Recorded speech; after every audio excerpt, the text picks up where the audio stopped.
Ledakan paling merdu. Di antara semua kebiasaan bokap gue yang paling ajaib adalah senam kentut. Senam ini dilakukan setiap pagi dengan gerakan mengejang-ejang di lantai sambil ngeden untuk satu tujuan, kentut.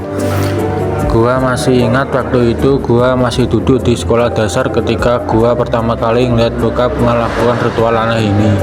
Pada hari yang mengejutkan itu gua baru saja keluar dari kamar mandi, siap-siap masuk sekolah. Saat itu gue menemukan sosok bokap tengkurap di lantai teras rumah, muka menghadap lantai ngeding sekuat tenaga.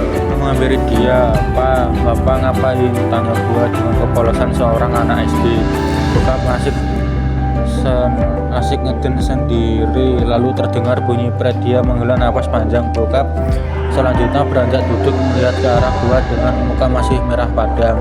Hasil ngeden terus-terusan, katanya sambil sedikit ngos-ngosan. "Papa baru sadar, setiap hari ada gas di perut kita yang harus dipaksa keluar dari hasil tidur semalam. Kalau gas ini nggak keluar, nah kita sakit.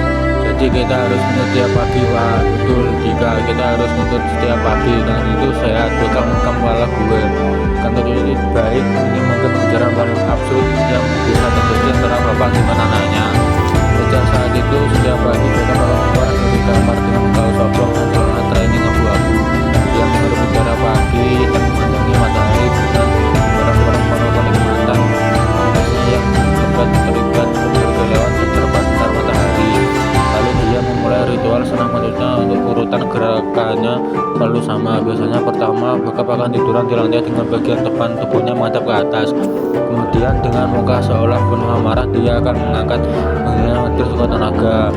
Urat mukanya terlihat jelas, mukanya merah. Lalu setelah usaha beberapa menit akan terdengar suara lemah. Kadang posisi kentut bokap berubah. Posisi favoritnya adalah tiduran terlentang tingkat keselesaian melihat bokap hampir 100% dalam posisi ini, tapi gue sering melihat bokap dalam posisi lain. Pernah satu waktu dia tengkurap sambil menggerakkan kepalanya ke atas dengan sinyal laut yang baru patah punggung. Pada waktu yang lain bokap juga pernah melakukan sambil tiduran miring dan membentuk huruf V, lalu kentut cara menyamping. Posisi paling aneh yang pernah gue lihat adalah ketika bokap kentut sambil melakukan headstand, kepala di bawah, kaki ke atas disandarkan ke dinding, lalu dia kentut seperti menyemprot ruangan dengan bau mematikan. Nyamuk di seluruh ruangan mati semua.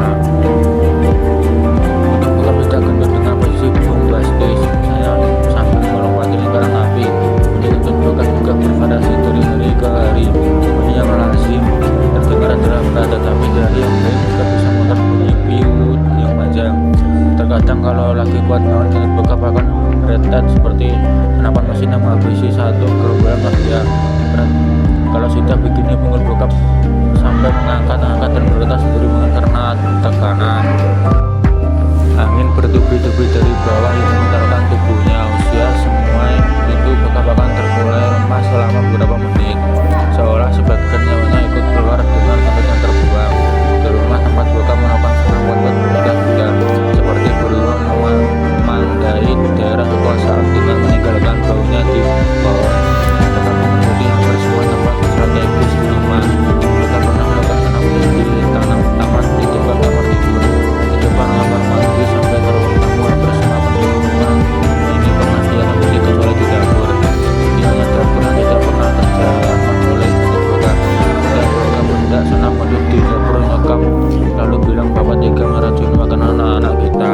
Bokap menjelaskan asal muasal senam jasadnya itu pada suatu pagi ketika gue lagi sarapan cereal sambil ngos-ngosan. Setelah itu sesi senam kentut yang melelahkan. Bokapnya bertanya, "Jadi kalau mau bagaimana papa bisa gini?" "Gimana apanya?" tanya gue. "Bagaimana papa bisa gini seperti ini?" Sebagian apa gue bertanya, "Gimana apa ceritanya?" Pengalaman mencoba senam kentut bokap dimulai dari suatu malam saat gue kelas 1 SMP. Malam itu gue terbangun dari tidur dengan perut yang rasa sakit seperti ditusuk-tusuk. Gue meringis beberapa saat sambil memegang perut menebak-nebak penyakit apa ini. Karena keadaan dengan sakitnya, gue memutuskan untuk mengadu ke bokap dan bokap. Dengan terburu-buru gue keluar dari kamar menurun tangga lalu mengetuk